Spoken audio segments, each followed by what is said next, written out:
এইটো বান্ধা ন এইটো বান্ধা আৰু ফুলটো এইটো সেইটো বস্তু ওলাই যাব লৈছোঁ বজাৰত তো ষ্টাইল মাৰি লৈছোঁ আগত তো এয়া কি কৰিব আৰু বাহনখন ৰাখি দ্বিতীয় বাহনখন লৈ এয়া ওলাই পৰিলোঁ এয়া চাওক কাণত হেডফোন লগাই একদম জুবিনদাৰ গানত মগ্ধ হৈ টিকটিকীয়া ৰ'দখনত আৰু কি ক'ব ওলাই গ'লোঁ আৰু ৰ'দ পোৱাবলৈ মানে কি আৰু ঠাণ্ডাই কৰিছে বাৰু তথাপিও এয়া ওলাইছোঁ এয়া আহি পাই গ'লোঁ আমি ইয়াৰ পৰাই ল'ম এতিয়া মানে বস্তু মানে কি এয়া হৈছে কলাভূমি আৰু এয়া হৈছে বন্ধাকবিৰ দোকান ইয়াৰ পৰাই ল'ম বন্ধাকবি আৰু এয়া যাওক বন্ধাকবি মোক দি আছে এইটো বান্ধা ন এইটো বান্ধা আৰু ফুলটো এইটো ফুলটো হ'ল এইটো ইয়াত আছে 25টা এইটো ফুল এইটো হ'ল তোমাৰ 40 টকা খুলি নেবেচে খুলি নেবেচে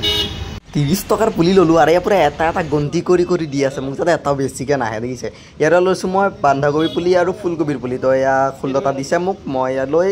এয়া কেৰি বেগ এটা খুজি আৰু চাইকেলৰ হেণ্ডেলখনত আগুৱাই লৈ ঘাডাংকৈ গাব লৈছোঁ আৰু এইটো হ'ল তেজপুৰৰ মিউজিয়াম দে গাইজ তো এয়া মই গৈ আছোঁ টাউনৰ ভিতৰলৈ আৰু এইটো হৈছে মেট্ক' ফাৰ্মাচী আৰু মই ইয়াৰ ভিতৰৰ পৰাই ঔষধ ল'ব আহিছোঁ তো এয়া সোমাই আহিলোঁ ভিতৰত আৰু এয়া চাওক ওপৰত ফেন চলাই আছে কিন্তু গৰমটো আছে বাৰু ঠিকেই তো এয়া ৰখি ঔষধ ল'লোঁ আৰু লৈ ঘৰলৈ বুলি উভতিলোঁ দেই এয়া মই ঘৰত আহি পুলিখিনি ইয়াতে লগাই থৈ দিম এতিয়া পানী দি আৰু আবেলি দেউতাই আহি লগাই দিব খেতিত তো আজিলৈ ইমানেই বাই বাই